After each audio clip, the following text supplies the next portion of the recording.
সকলকে জয় যিশু। সকলকে স্বাগত এবং ধন্যবাদ জানিয়ে আজকের ভিডিও নিয়ে চলে আসলাম আরও একটা সুন্দর দিনে। প্রত্যেকটা দিনের মতন আজকের আরও একটা সময় আমরা প্রভুতে পেয়েছি। ঈশ্বরকে সেই কারণের জন্য ধন্যবাদ দিই যেন প্রত্যেকটা দিন এইভাবে আমরা প্রভুতে এগিয়ে চলতে পারি এবং ঈশ্বরের ইচ্ছা অনুসারে যেন জীবনযাপন করতে পারি।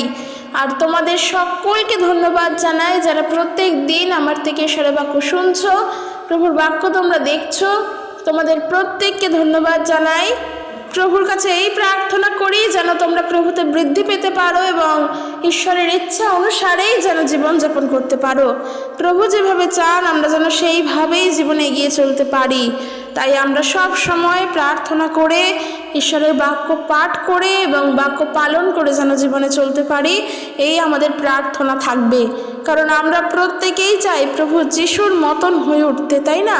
যে আমরা ঈশ্বরের বাক্য পালন করে চলবো, আমরা খ্রিস্টের মতো হয়ে উঠব। তো এই যে খ্রিস্টের মতো হয়ে উঠবো, এই খ্রিস্টের মতো হয়ে ওঠার জন্য সম্পূর্ণভাবে খ্রিস্টকে অনুসরণ করে চলতে হবে। প্রভু যিশু যেমন যেই রকমভাবে তিনি জীবনযাপন করেছেন, ঠিক একইভাবে আমাদেরকে জীবনযাপন করতে হবে। কিন্তু আমরা তা পারি না, কারণ আমরা সাংসারিক জীবনে থেকেই আমরা নানা দুঃখ, কষ্ট, হাসি, কান্না, আনন্দের মধ্যে জর্জরিত হয়ে থাকি। তো সেই কারণের জন্য আমাদের দ্বারা হয় না। কিন্তু একটা কথা বিশ্বাস করবে, প্রভু যিশুও কিন্তু এই সংসারেই ছিলেন। তিনিও তার বাবা মায়ের সঙ্গেই ছিলেন, তিনিও তার প্রতিবেশীর সাথেই ছিলেন। কিন্তু তিনি তারপরেও যেভাবে জীবনযাপন করতেন সেইভাবে করার জন্যই আমাদের শিক্ষা দিয়েছেন। তিনি আমাদেরকে বলেছেন যেন আমরা তার মতন হয়ে উঠতে পারি। ঈশ্বরের বাক্য আমাদেরকে শিক্ষা দিচ্ছে খ্রিস্টের সমস্ত ভাব যেন আমাদের মধ্যে থাকে। অর্থাৎ আমরা তা করতে পারবো বলেই কিন্তু আমাদেরকে তা বলা হয়েছে। তাই প্রার্থনা করি যেন সবসময় আমরা প্রভুকে পালন করে প্রভুর ইচ্ছাকে দেখে এবং প্রভু যিশুকে অনুসরণ করে চলতে পারি। আর যখন আমরা বলবো আমরা যেন খ্রিস্টকে অনুসরণ করে চলি, তাহলে যত সমস্যা খ্রিস্টের জীবনেও এসেছে ঠিক সেই সমস্যা আমাদের জীবনেও আসবে। আর সেই সমস্যা যখন আসবে তখন আমরা সেই সমস্যার মধ্যে থেকে প্রার্থনা করে সেই সমস্যা থেকে বেরিয়ে আসতে পারবো। কিন্তু তার জন্য মোটেই এরকম করব না যে আমার জীবনে সমস্যা আসছে মানে আমি সেই জায়গা থেকে পালিয়ে যাব। প্রভু যিশুকে জানি বলে সমস্যা আসছে বলে আমি সমস্যার সম্মুখীন হব না। আজকের আমি খ্রিস্টকে জানি বলে যখন মানুষ আমার নামে নিন্দা করছে তখন আমি যিশুকে ছেড়ে দেব। এই জিনিসগুলো যেন না হয়। কারণ একটা জিনিস মাথায় রাখা দরকার, অতীতে আমরা যেরূপ ছিলাম খ্রিস্টেতে আসার পর কিন্তু আর আমরা সেই রকম নই। অতীতের জীবনযাপন আমাদের যেমন ছিল, প্রভু যিশুর কাছে আসার পর কিন্তু আমাদের জীবনযাপন সেই রকম নয়। প্রত্যেকেরই জীবনে কিছু না কিছু পরিবর্তন তো ঘটেছে। এটা আমি সম্পূর্ণরূপে বিশ্বাস করি। হয়তো সম্পূর্ণরূপে পরিবর্তন আমরা হইনি, পারি না, হতে চাই না বা হব না, যাই বলো না কেন, কিন্তু প্রভু যিশুকে জানার পর কিছু না কিছু পরিবর্তন তো আমাদের ঘটবে। এটা প্রত্যেক খ্রিস্ট বিশ্বাসীর জীবনে হয়। আর সেই কারণের জন্য বলছি, অতীতের জীবনযাপন যেমন ছিল খ্রিস্টতে আসার পর আমাদের জীবনযাপন আর সেই রকম নয়। আর আজ আমি এই বিষয় নিয়ে আলোচনা করতে চাই যে আমাদের জীবনে যতই দুঃখ কষ্ট আসুক না কেন, এই একটি মাত্র জিনিস যা আমাদের দুঃখ কমাতে পারে। হ্যাঁ, দুঃখ কমাতে পারে। যখন আমরা প্রভু যিশুতে রয়েছি, এই একটি মাত্র জিনিস আমাদের দুঃখ কমাবে। আর সেই জিনিস কি? প্রার্থনা। হ্যাঁ, প্রার্থনা তো অবশ্যই, কিন্তু বিষয়টা আমার প্রার্থনা নিয়ে নয়। আজ আমরা সেটাই দেখব। ইফিসীয়দের প্রতি পত্র তার 2 অধ্যায় 4 পদ থেকে, সেখান থেকেই আমরা দেখতে পারবো। তো তার আগে বলি, যেহেতু বললাম যে দুঃখ কষ্ট কমাতে পারবে, কেন বললাম তার কারণ আমি আবারও বলতে চাই। মানুষের জীবনে দুঃখর কারণ অনেক থাকে এবং অনেক কারণের জন্য আমাদের জীবনে অনেক দুঃখ কষ্ট আসে। কিন্তু একটা জিনিস মাথায় রাখবে, যখন প্রভু যিশুকে জানার পরেও আমাদের জীবনে বিভিন্ন কারণের জন্যই দুঃখ কষ্ট আসছে তা আসতে দাও, তাতে দুঃখ করো না। নিজের জীবনের সমস্যাগুলোকে বড় করে দেখো না, কারণ তুমি মাথায় রেখো তুমি অতীতের জীবনে নেই। যখন আমরা অতীতের জীবনে ছিলাম, অর্থাৎ খ্রিস্ট যিশুকে জানার আগের জীবনে ছিলাম, তখন আমাদের জীবনে দুঃখ কষ্ট অনেক বৃহৎ ছিল। তখন আমরা তা অনেক বড় করে দেখতাম, তার জন্য চিন্তা করতাম। কিন্তু এখন তোমার একটা জিনিস মনে রাখা দরকার, একটা বিষয় জেনে রাখা দরকার, তোমার জীবনযাপন আর এখন অতীতের মতো নয়। তাই দুঃখ কষ্ট যতই আসুক, আনন্দ তোমার একটাতে আছে, তা হলো প্রভুতে আনন্দ। আর সেই আনন্দ কেন? যে আমরা ঈশ্বরের থেকে অনুগ্রহ প্রাপ্ত, যা সবাই পায় না। এর অর্থ কি সবাইকে দেওয়া যায় না? না, এরকমটা নয়। ঈশ্বর চান সবাইকেই দিতে। তাই জন্য তো ঈশ্বরের বাক্য বলছে যে যে কেহ তাহাতে বিশ্বাস করে সে অনন্ত জীবন পায়। যে কোনো ব্যক্তি, সে যেই হোক। কিন্তু আজও মানুষ ঈশ্বরের অবাধ্য, আজও মানুষ খ্রিস্ট যিশুকে জানে না। কেউ কেউ জানে না, আবার কেউ কেউ জেনেও প্রভুর থেকে সরে যায়। কিন্তু যারা প্রভু যিশুতে এসেছে, প্রভুকে বিশ্বাস করেছে এবং তার পথেই আছে, তারা খ্রিস্টতে অনন্ত জীবন পেয়েছে, তারা ঈশ্বরের অনুগ্রহ প্রাপ্ত। কারণ তারা ঈশ্বরের কাছে প্রার্থনা করে, ঈশ্বরের প্রশংসা করে, ঈশ্বরের স্তুতি গান করে, প্রভুর গৌরব প্রশংসা করে। তারা ঈশ্বরের প্রতি প্রেম নিবেদন করে, তারা ঈশ্বরের প্রতি শ্রদ্ধা জ্ঞাপন করে, তারা ঈশ্বরের অনুগ্রহ প্রাপ্ত। আর আজ আমি সেই বিষয়ে বলতে চাই যে যতই আমাদের জীবনে, সাংসারিক জীবনে থেকে, সাংসারিক গণ্ডির মধ্যে থেকে দুঃখ কষ্ট জ্বালা যন্ত্রণা আসুক না কেন, একটা বিষয় তুমি মাথায় রাখবে, যখন সমস্ত দুঃখকে সাইডে রেখে প্রার্থনা করতে বসবে, তখন তোমার এই বিষয় মনে রাখা দরকার যে তুমি ঈশ্বরের অনুগ্রহ প্রাপ্ত। তুমি ঈশ্বরের থেকে অনুগ্রহ পেয়েছো, তার দয়াকে পেয়েছো। আর সেই দয়ার গুণে, সেই অনুগ্রহের গুণেই তুমি পরিত্রাণ পেয়েছো। কাজেই দুঃখ করার, কষ্ট করার কোনো কারণ নেই। তোমার প্রভু যিশু তোমার সঙ্গে আছেন। আর সেই কারণের জন্য এফেসীয় তার 2 অধ্যায় 1 পদ থেকে যদি পড়ি তাহলে জানবো, সেখানে দেখো কি বলছে ঈশ্বরের বাক্য, প্রভু যিশুর বাক্য। এখানে কি লিখছে সাধু পৌল খ্রিস্টের সম্পর্কে কি লিখছে দেখো, এফেসীয় মণ্ডলীর উদ্দেশ্যে তিনি এই পত্রে লিখছেন, খ্রিস্টের সহিত তাহার প্রজাদের অভেদ্য সম্বন্ধ। কি? খ্রিস্টের সহিত তাহার প্রজাদের। কার প্রজাদের? খ্রিস্টের প্রজাদের। কীরকম সম্বন্ধ? অভেদ্য সম্বন্ধ। অভেদ্য কথার অর্থ কি? যা ভেদ করা যায় না, যা সহজে ভাঙা যায় না, যা সহজে টুকরো করা যায় না, যাকে ভেদ করা যায় না, তাই হলো অভেদ্য। আর এই যে খ্রিস্টের সহিত তাহার প্রজাদের অভেদ্য যে সম্বন্ধ, অর্থাৎ যা সহজে ভাঙা যাবে না, অভেদ্য সম্বন্ধ বলতে পারো, অভেদ্য সম্পর্কও বলতে পারো আমাদের সঙ্গে প্রভু যীশু খ্রিস্টের। কিন্তু কেন? আমরা পড়ব সেটাই বলছে, আর যখন তোমরা আপন আপন অপরাধে ও পাপে মৃত ছিলে, তখন তিনি তোমাদিগকেও জীবিত করিলেন। সেই সকলেতে তোমরা পূর্বে চলিতে এই জগতের যুগ অনুসারে, আকাশের কর্তৃত্বাধিপতির অনুসারে, যে আত্মা এখন অবাধ্যতার সন্তানগণের মধ্যে কার্য করিতেছে, সেই আত্মার অধিপতি অনুসারেই চলতে। কি বলছে? যখন আমরা প্রভু যিশুকে জানিনি, ইভেন এখনও পর্যন্ত যারা প্রভু যীশু খ্রিস্টকে জানে না, তাই আমি বলতে চাই এই ভিডিও সকলের জন্য দাও, কারণ প্রত্যেকের জানা দরকার।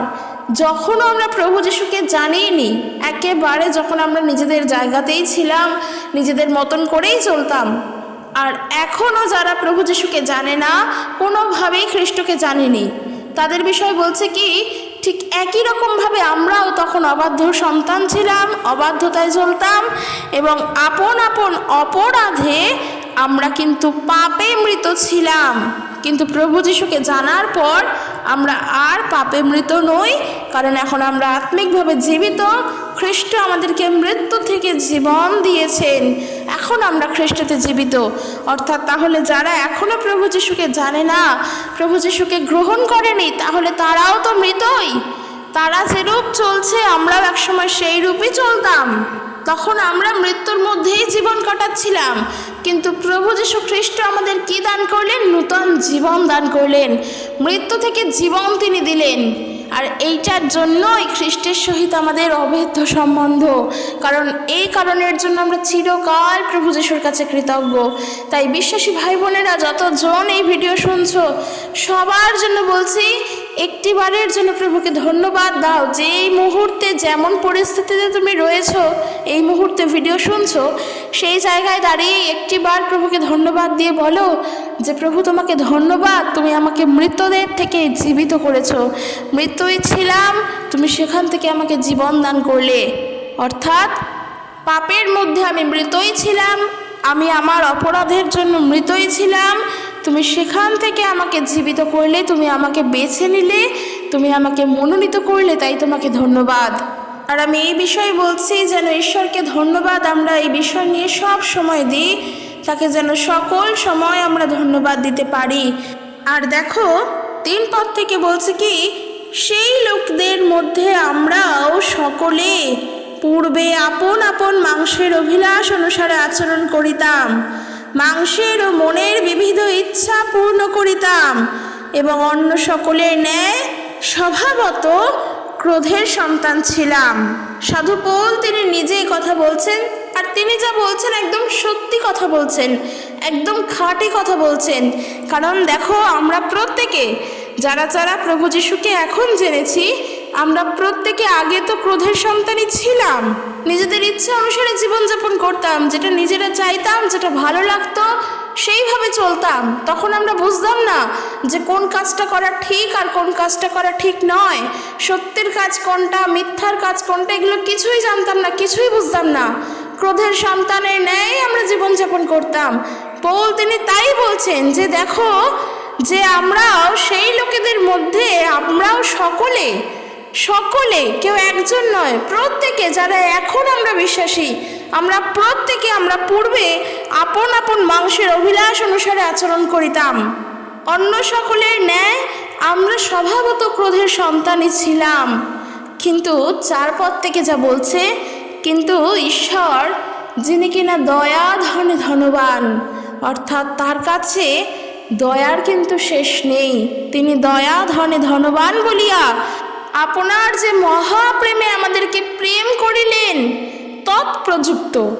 তৎপ্রযুক্ত আমাদিগকে, এমনকি অপরাধে মৃত আমাদিগকে খ্রিস্টের সহিত জীবিত করিলেন, অনুগ্রহেই তোমরা পরিত্রাণ পাইয়াছ। এই হলো শেষ কথা। কেন বললাম এই হলো শেষ কথা? এই কারণের জন্য বললাম যে এরপর আর কোনো কথাই হতে পারে না। আমরা প্রত্যেকে একটা সময় অপরাধে মৃত ছিলাম, যখন আমরা প্রভু যিশুকে জানিনি, খ্রিস্টকে যখনও জানিনি, যখনও খ্রিস্টকে নিজের পরিত্রাতা বলে গ্রহণ করিনি, নিজেদের মতন জীবনেই ছিলাম, আমরাও ঈশ্বরের অবাধ্য সন্তান ছিলাম, খ্রিস্টের অবাধ্যই ছিলাম, ঈশ্বরকে জানতাম না, পরিত্রাতা আমাদেরকে জানতাম না, আমাদের ভুল কি আমরা জানতাম না, কি করলে আমরা পাপ করি, কি করলে আমরা ভালোভাবে চলি, এগুলো কিছুই জানতাম না। কিন্তু যখন থেকে প্রভু যিশুর দয়া পেলাম, খ্রিস্টের অনুগ্রহ পেলাম, কারোর না কারোর মধ্য দিয়ে সুসমাচার পেলাম, প্রভু যিশুকে জানার জন্য আমরা আগ্রহী হলাম, কারণ খ্রিস্টের দয়া তখন আমাদের উপরে আসলো, তার অনুগ্রহ আমাদের উপরে আসলো। আর দেখো ঈশ্বরের বাক্য সেটাই বলছে যে কিন্তু ঈশ্বর তিনি তো করুণাময় ঈশ্বর, তিনি তো দয়া ধনে ধনবান, তার কাছে দয়ার তো শেষ নেই, তার কাছে দয়ার শেষ নেই, সেই দয়া ধনে তিনি ধনবান, আর সেই কারণের জন্য তিনি আমাদের প্রেম করিলেন।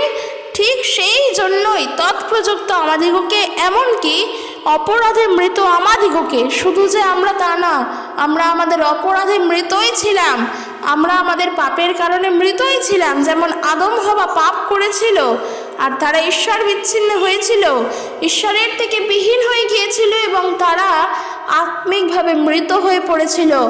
আর সেই অপরাধের কারণে এখনো পর্যন্ত আমরা পাপ করি আর আমরাও আত্মিকভাবে মৃত। কিন্তু ঈশ্বরের যে করুণা পেলাম, ঈশ্বরের যে দয়া পেলাম, সেই কারণের জন্য আমরা আত্মিকভাবে জীবিত হয়ে উঠেছি, মৃত্যু থেকে জীবন পেয়েছি। প্রভু যিশু আমাদেরকে এই জীবন দান করেছেন।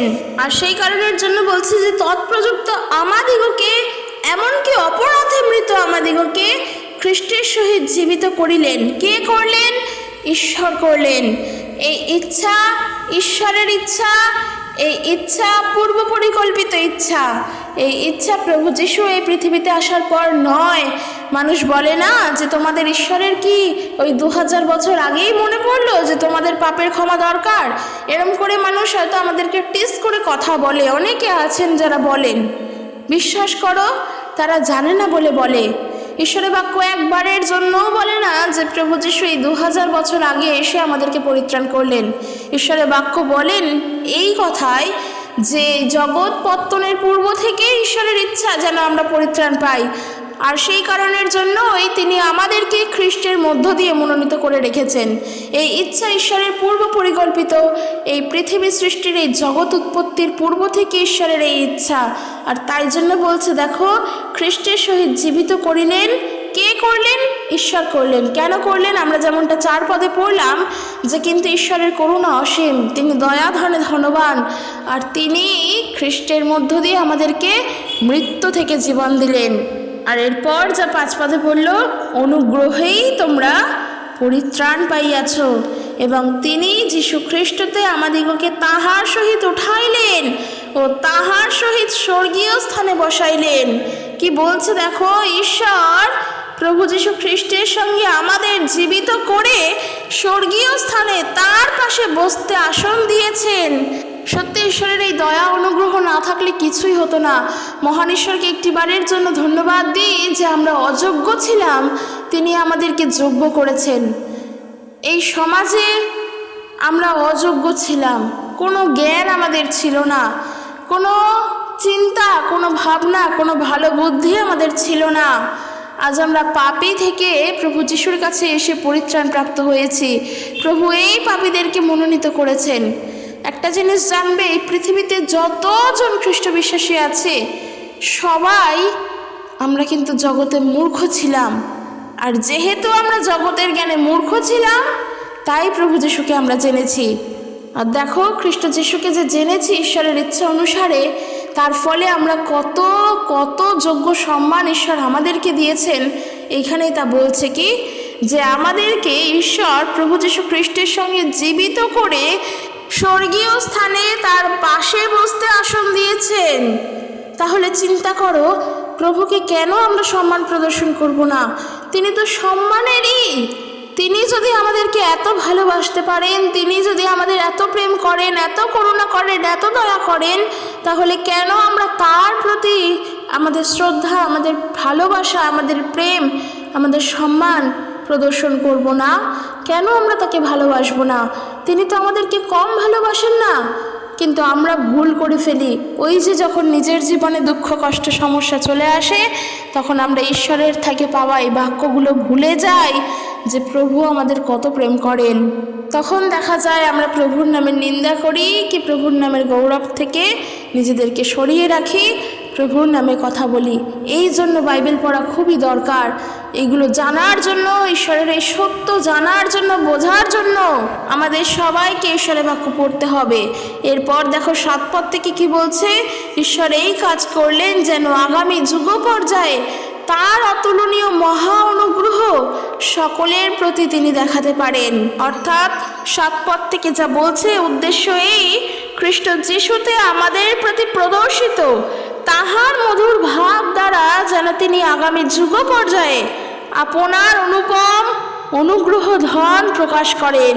কেননা অনুগ্রহেই বিশ্বাস দ্বারা তোমরা পরিত্রাণ পাইয়াছ, এবং ইহা তোমাদের দ্বারা হয় নাই, ইহা তোমাদের হইতেও হয় নাই, ঈশ্বরেরই দান, তাহা কর্মের ফল নয়, যেন কেহ শ্লাঘা না করে।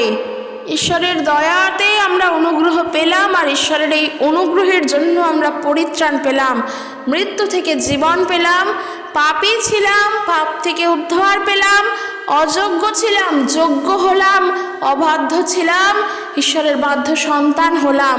তার কারণ শুধুমাত্র ঈশ্বরের থেকে পাওয়া অনুগ্রহের জন্য। আর এই অনুগ্রহের ফলেই আমরা খ্রিস্টতে পরিত্রাণ প্রাপ্ত হলাম।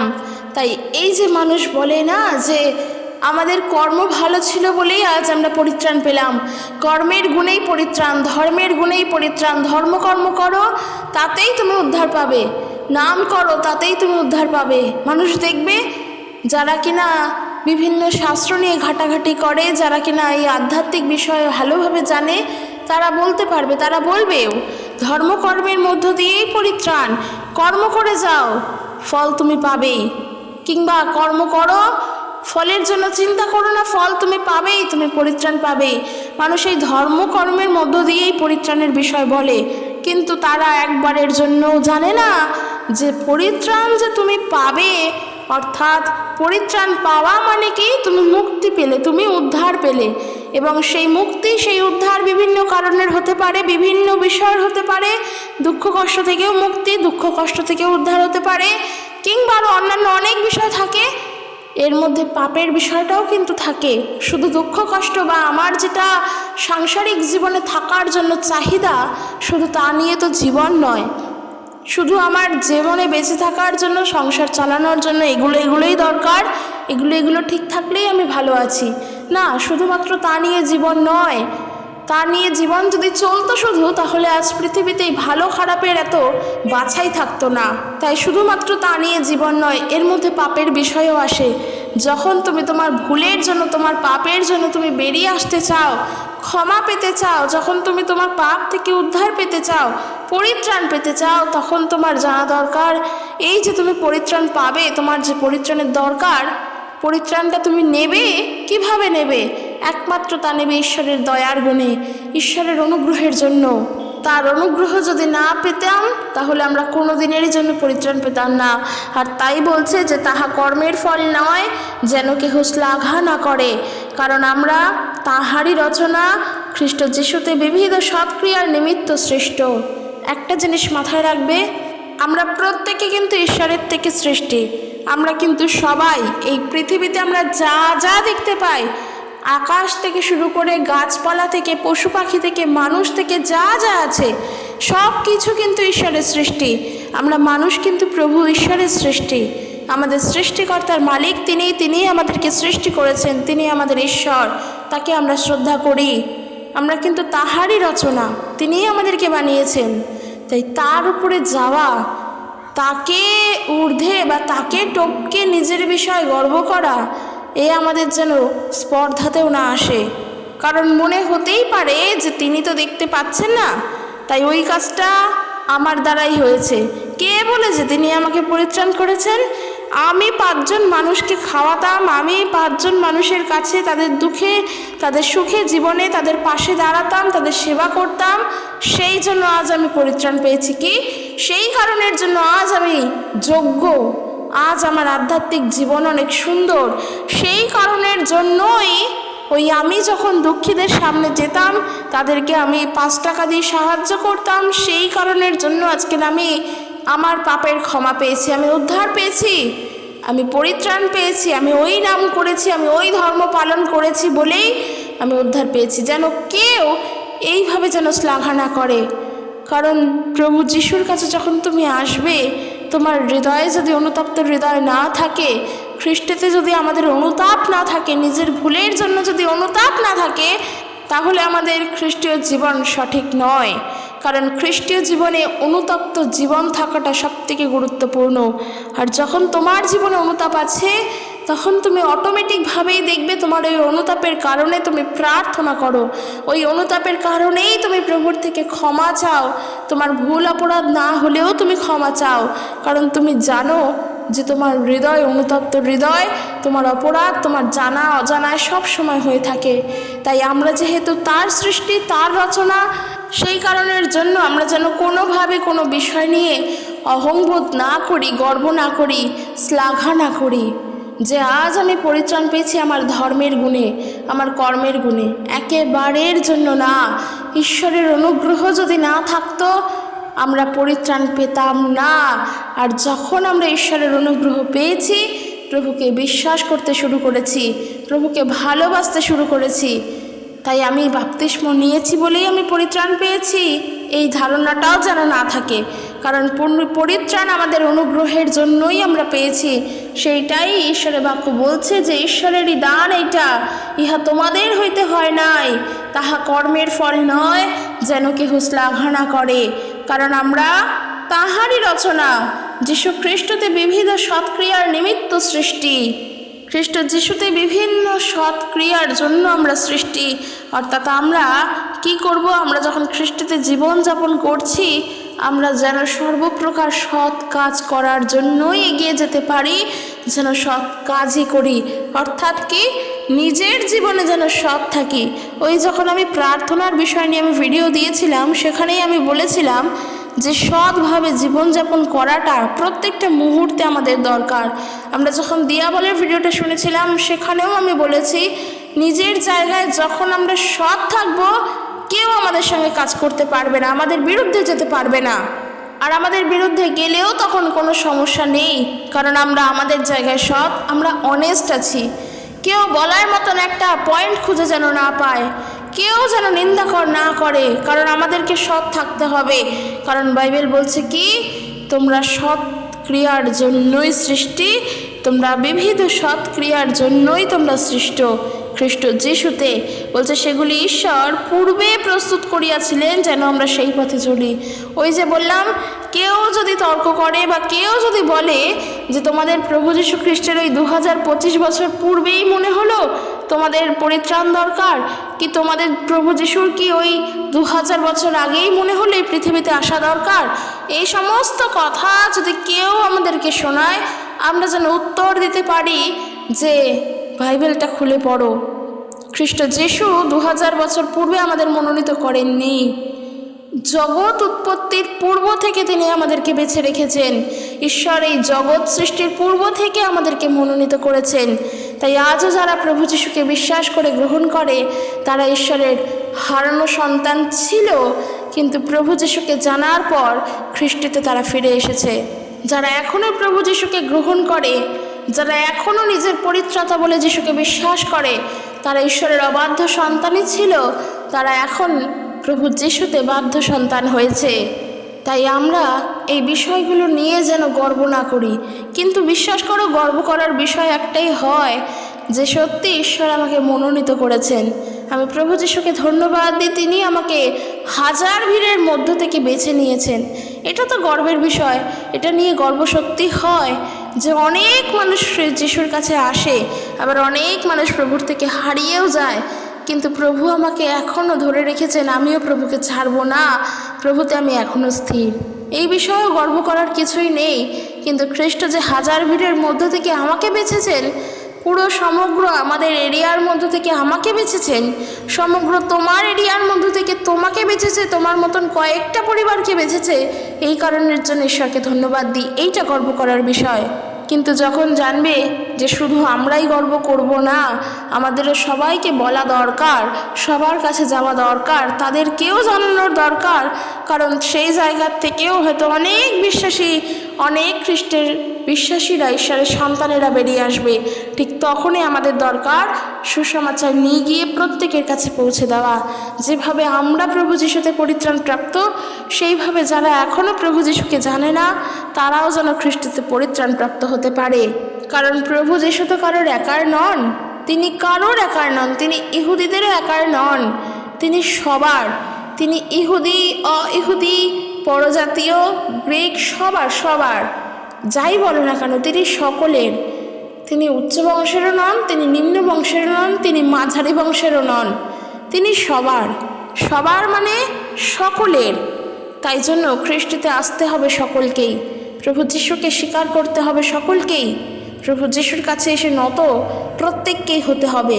কিন্তু তারপরেও অনেক মানুষ খ্রিস্টকে পরিত্যাগ করে বেরিয়ে যাবে, কারণ বাক্য বলছে, কারণ প্রভু যিশু বলছেন আহুত অনেক কিন্তু অল্পই মনোনীত। এই অল্প যে মনোনীত, এই অল্প মনোনীতই শেষ পর্যন্ত প্রভুতে স্থির থাকবে। আর আমরা প্রত্যেকে যেন এই অল্প মনোনীতর মধ্যেই হতে পারি, অর্থাৎ আমরা শেষ পর্যন্ত খ্রিস্টের অনুগ্রহের সঙ্গে বেঁচে থাকব, শেষ পর্যন্ত প্রভুতে স্থির থাকব। কারণ আমরা আমাদের কৃতজ্ঞ ঈশ্বরের কাছে থাকা দরকার, আমরা মৃত্যু থেকে জীবন পেয়েছি। আর আজ আমি সেটাই বলছিলাম যে জীবনে হাজার দুঃখ কষ্ট সমস্যা আসুক না কেন, মৃত্যুতে আর আমরা যাব না, কারণ ওখান থেকে জীবন আমরা পেয়ে গিয়েছি। তাই ভেবো না যে অন্ধকারে রয়েছো মানে পরিত্রাণ তুমি পাবে না। খ্রিস্ট যিশুকে যখন জেনেছো তুমি সম্পূর্ণ পরিত্রাণ পেয়ে গিয়েছো, এতটুকুনিও কোনো ফাঁক নেই। কিন্তু আমাদের তারপরেও অনেক ভুল অপরাধ আমরা করি, আমরা অন্ধকারে ডুবে যাই। চিন্তা কেন? সমস্যা কোথায়? প্রভু যিশু তো আছেন, তিনি তো তোমাকে ছাড়েননি। তাই সাংসারিক দুঃখ কষ্টের মধ্যে থেকে জীবনে দুঃখ কষ্টকে বড় করে তুলো না। প্রভু যিশু আছেন, চিন্তা করার কোনো কারণ নেই। তিনি আমাদেরকে রক্ষা করবেন। তার অনুগ্রহ আমরা পেয়েছি, তার দয়া আমরা পেয়েছি। অতীতে যেভাবে চিন্তায় ছিলাম, অতীতে যেভাবে চিন্তা করতাম সমস্ত বিষয় নিয়ে, কি করব, কোথায় যাব, কেমন করে জীবন কাটবে, কিভাবে এগোবো, কেউ আমার নেই, আমার অর্থ নেই, কেউ দেখার লোক নেই, আমি একা একা বাঁচবো কী করে, এই সমস্ত বিষয়গুলো নিয়ে আমরা আগে চিন্তা করতাম। কিন্তু বিশ্বাস করো, প্রভু যিশুকে জানার পর এই চিন্তা সম্পূর্ণভাবে ঝেড়ে ফেলে দাও। কারণ তোমার এখন জানা দরকার তোমার সঙ্গে তোমার ঈশ্বর, তোমার প্রভু যিশু আছেন। তোমার চিন্তার কোনো কারণই নেই, কোনো মানেই হয় না চিন্তা করার। সবার ভার, সকল কিছুর ভার তিনি নিজে নিয়েছেন। তিনি আমাদের ভার নিয়েছেন, আমরা তার উপর সমস্ত ভার দিয়েছি। তাই চিন্তার কোনো কারণ নেই। তার অনুগ্রহকে যখন পেয়ে গিয়েছি, মানে সব পেয়ে গিয়েছি। তার পরিত্রাণ যখন পেয়ে গিয়েছি খ্রিস্টের থেকে, আর কিচ্ছু পাওয়ার আমাদের নেই, সত্যি নেই। এই জগৎ আর কিছুই দেবে না। যা পাওয়ার ঈশ্বরই দিয়েছেন, আর তা আমরা পেয়ে গিয়েছি। তাই চিন্তা করো না। সাংসারিক চিন্তাভাবনা তো থাকেই, তার থেকে নিজেদেরকে দূরে রাখো। এর অর্থ এই নয় যে ওই সাংসারিক চিন্তায় ডুববে না, বা সেই সাংসারিক চিন্তায় থেকে নিজেকে এড়িয়ে চলবে না। এর থেকে দূরে থাকার অর্থই চিন্তার ভার প্রভুকে দিয়ে দাও, তিনি বুঝে নেবেন। তোমার ভার, সকল কিছুর ভার তার উপরে রাখো, সম্পূর্ণভাবে তার উপরে ছাড়ো এবং নিজে খ্রিস্টতে আনন্দ করো। এই হবে আমাদের ঈশ্বরেতে জীবন। প্রভুতে আনন্দ করব। চিন্তা ভাবনার ভার প্রভুর ওপরে রাখবো। কেন চিন্তা করব, কেন দুঃখ করব? প্রভু তো আছেন আমাদের ভার নেওয়ার জন্য। ছেড়ে দাও সম্পূর্ণরূপে, দেখোই না জীবনে কি হয়। আর শেষ পর্যন্ত প্রভু যিশুতে স্থির থাকো, প্রভু যিশুকে ধরে রাখো, যেন কোনোভাবে তার হাতকে আমরা না ছাড়ি, যেন তাতেই স্থির থাকি। আমাদের এই বিষয়ে মাথায় রাখা দরকার। আর আমরা বিশ্বাস করি যতজন এই ভিডিও শুনছো, আমরা প্রত্যেকে সেই মনোনীতদের মধ্যে গুটি কয়েকজন যারা শেষ পর্যন্ত স্থির থাকবে, সেটা যতই সমস্যা আসুক। তো চলো আজকের এখানেই শেষ করছি। ঈশ্বর তার আপন বাক্যের দ্বারা প্রত্যেককে আশীর্বাদ যুক্ত করুক। ভিডিওটি ভালো লাগলে শেয়ার করে দিও এবং লাইক করে দিও আর কমেন্ট করে জানিও। ঈশ্বরের প্রেম, শান্তি, ভালোবাসা প্রত্যেকের প্রতি বর্তুক। জয় যিশু। Praise the Lord.